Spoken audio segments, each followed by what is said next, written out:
हे so what's up guys नमस्कार यहाँलाई स्वागत गर्न चाहन्छु मेरो युट्युब च्यानल टिच पावरमा। साथीहरू आज म तपाईहरुलाई एउटा युट्युबको मिसयुजको बारेमा बताउन लागिरहेको छु, युट्युबको गल्तीको बारेमा बताउन लागिरहेको छु। युट्युबबाट पनि गल्ती हुन्छ र भन्ने तपाईको प्रश्न आउन सक्ने छ। त्यसको लागि म तपाईहरुलाई एकदम जोडतोडको साथमा तपाईहरुलाई एउटा उत्तर दिन लागिरहेको छु। यो भिडियो एकदम रिसर्च गरेर बनाएको छु, त्यसैले भिडियोलाई इन पोइन्टसम्म हेर्नुभयो भने तपाईले सबै कुराको नलेज प्राप्त गर्न सक्नुहुनेछ। त्यसैले भिडियोलाई सुरु गर्न चाहन्छु। So let's start. सर्वप्रथम त युट्युबको मिसयुज भनेर कुराकानी गरिरहँदा युट्युबको मिसयुज के हुन सक्छ र अलिकति कुनै पनि नयाँ अपडेट ल्याउन सक्छ, नयाँ त्यसले कम्युनिटी गाइडलाइन्सलाई अपडेट गर्न सक्छ। त्यसले नै हामीहरूले मिसयुज भनेर सोचिरहेका हुन्छौँ। तर युट्युबबाट एउटा खतरा मिसयुज भएको छ। त्यो के भन्दा 301 वाइ युट्युबबाट 301 एउटा यस्तो भिडियो छ, त्यो भिडियोमा 301 भ्युज छ र तपाईको 4.5 लाख भन्दा बढी लाइक र 8,500 भन्दा बढी डिसलाइक छ। त्यति धेरै लाइक र त्यति धेरै डिसलाइक भएको भिडियोमा 301 भ्युज मात्रै छ। त्यो भिडियो तपाईहरुलाई चाहियो भने म तपाईहरुलाई डिस्क्रिप्सन बक्समा त्यसको लिंक पनि राखिदिनेछु। त्यो भिडियोमा म गएर त्यहाँ एउटा कमेन्ट पनि गरेको छु, असम भनेर, टिच पावरबाट असम भनेर मैले कमेन्ट गरेको छु। त्यो कमेन्टलाई गएर एकपटक लाइक गरेर फ्रम टिच पावर भनेर पनि लेख्न सक्नुहुनेछ। तपाईले यदि चाहनुभयो भने र तपाईले त्यो एकदम अचम्मको रहेछ भने तपाईलाई लाग्यो र तपाईले त्यहाँ गएर हेर्नुपर्छ कि जस्तो लाग्यो भने तपाई त्यहाँ गएर हेर्न सक्नुहुन्छ। मैले 5-6 फेर भन्दा पनि बढी पटक म त्यसलाई ओपन गर्दै ब्याक गर्दै ओपन गर्दै ब्याक गर्दै गरे, तर त्यसमा 301 जम्मा 301 मात्रै भ्युज छ। यो कसरी सम्भव हुन सक्छ? म अचम्म परे। त्यसको लागि तपाईलाई म चाहिँ पार्टिकुलर यहाँ मैले तपाईलाई स्क्रिनमा मोबाइल फोनको जुन स्क्रिन रेकर्ड हुन्छ त्यो तपाईलाई यहाँ देखाउने छु। सर्वप्रथम त म चाहिँ मोबाइलको यहाँ लक खोलिरहेको छु। म तपाईलाई देखाउन सक्छु। मैले यहाँ मोबाइलको जुन स्क्रिन रेकर्डर हुन्छ त्यसलाई ओपन गरिसकेँ। अब ओपन गरिसकेपछि म तपाईलाई युट्युब ओपन गरेर देखाउँछु। युट्युब ओपन भइसकेपछि मैले यसलाई स्क्रल गर्दाखेरि मैले फर्स्टमै भेटेको थिएँ त्यो भिडियोलाई।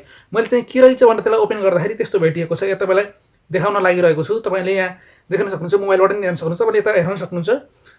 यो 301 भ्युज भनेर लेख्छ। Why do YouTube views freeze at 301 भनेर लेखेको छ। प्रश्नवाचक चिन्ह पनि लगाएको छ त्यसमा। अनि त्यसमा चाहिँ 301 भ्युज नम्बर पिल्ड भनेर लेखेको छ। त्यो च्यानलको नाम हो। त्यो च्यानलमा चाहिँ त्यस्तो भएको छ। त्यो च्यानलमा 301 भ्युज भन्दा त्यो बढ्दै बढ्दैन।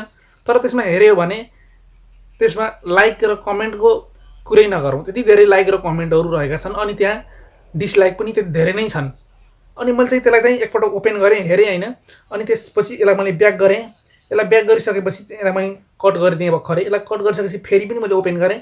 फेरि ओपन गरिरहँदा मैले हेरेँ त्यो 301बाट बढेर 302 हुन्छ कि भनेको, त्यो बढेन।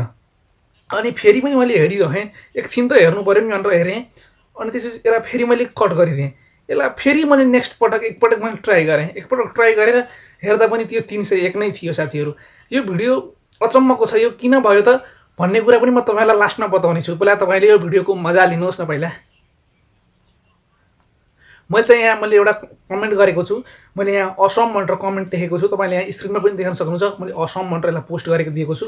त्यो असममा पनि तपाईले गएर क्लिक गरेर चाहिँ त्यहाँ लाइक पनि गर्न सक्नुहुन्छ। त्यहाँ तपाईले फ्रम टिच पावर भनेर पनि लेख्न सक्नुहुन्छ। मेरो तर्फबाट तपाईले यो भिडियो उता हेर्न जानुभयो भने पनि। अनि त्यसपछि यसलाई चाहिँ मैले ब्याक गरिदिएँ। साथीहरू अब म तपाईहरुलाई बताउने छु मुख्य यसको इस्युजको बारेमा। युट्युब यो भिडियो अपलोड गरेको 8 वर्ष पहिला हो, 2012 मा हो। अब त 2020 लाग्न थालिसक्यो। त्यसैले युट्युबको पहिला के हुन्थ्यो भन्दा 301 भ्युज भनेको एकदम धेरै हुन्थ्यो। 301 भ्युज आयो भने त्यसलाई चाहिँ top hit super duper hit भनेर मानिन्थ्यो। त्यसलाई चाहिँ एकदम टप र्याङ्क गरेको भिडियो भनेर मानिन्थ्यो।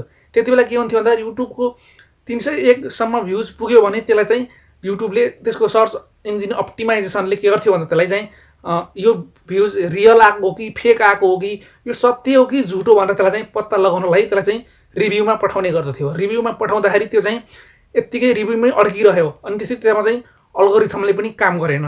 त्यो एकदम ओभरलोड भयो भने कुनै बेला के हुन्छ भन्दा फेसबुक, इन्स्टाग्राम, ट्विटरमा पनि ओभरलोड भयो भने त्यो क्र्यास गर्ने गर्दछ। क्र्यास गर्यो भने त्यो मोबाइल फोनबाट त्यसलाई त्यो एप्लिकेसनलाई हटाएर अनि फेरि इन्स्टल गरेर एकाउन्टलाई लगइन गर्नुपर्ने हुन्छ। त्यस्तै चाहिँ यो एप्लिकेसनमा पनि त्यस्तै भयो। अनि त्यस्तै यसलाई चाहिँ युट्युबले नै पछि एउटा भिडियोमा बताएको छ। यो भिडियोमा हामीहरूले यो भिडियोमा काम गर्न सक्दैनौँ, किन भन्दा हाम्रो काम पनि अरू छ। युट्युबले बताएको छ कि हाम्रो यो काम होइन, हामीले अब हुनलाई हाम्रो काम हो, तर यो कामको अब इस्युज नै अब सल्टिँदैन। यो कामको अब एउटा इस्यु हेरेर हुँदैन भनेर यो कामलाई चाहिँ युट्युबले नकारिदिएको छ। नकारिदिँदाखेरि के भयो त भन्दा तपाईले देख्न सक्नुभयो परिणाम के भयो। 8,000 भन्दा बढी डिसलाइक र तपाईको 4.5 लाख भन्दा बढी लाइक छ। अनि कमेन्ट पनि टन्नै छ। तर भ्युज भनेदेखि 301 छ। तपाईहरुलाई यो इन्ट्रेस्टिङ भिडियो कस्तो लाग्यो, जस्तो लाग्यो त्यस्तै सुझाव सल्लाह अनि प्रतिक्रिया तल कमेन्ट बक्समा बताउनु होला। अनि त्यति साथीहरु, यदि तपाईहरु हाम्रो च्यानलमा नयाँ हुनुहुन्छ भने प्लिज सब्स्क्राइब गरेर बेल आइकनलाई अलमा प्रेस गर्नु होला। हामी टिकटकमा पनि आएका छौं, हामी इन्स्टाग्राममा पनि छौं। हामीलाई फलो गर्न चाहनुहुन्छ भने फेसबुक पनि हामीसँग छ, फलो गर्नुहोस्। नयाँ नयाँ इन्ट्रेस्टिङ भिडियोहरु तपाईले डेली भन्दा डेली प्राप्त गर्न सक्नुहुन्छ भन्दै आजको यस भिडियोबाट बिदा हुन चाहन्छु।